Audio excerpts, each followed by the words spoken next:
స్వరసరిగమ culture event Venkatagiri పాటకు పట్టాభిషేకం అధ్యక్షులు కాలే జనార్దన్ గారు, ఉపాధ్యక్షులు ముల్లగిరి లక్ష్మయ్య గారు.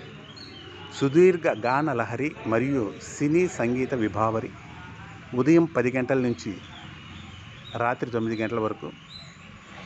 గాయకులు వివి రెడ్డి గారు, వి మాలతి నాయుడు గారు, వి Kalyani, A Nandu, Lakshminarayana, G Rambabu, G Jayaraju గారు, T Venkateswararao, M Nagabhushanam, G Bhushanam, HV Ravi, K Bhiksham, T Devamani, Sneha, Kumari Pavani, Lakshmi Prasanna, Swaroopa, Uttam, Jaswitha గాయకులు పాడుతున్నారు.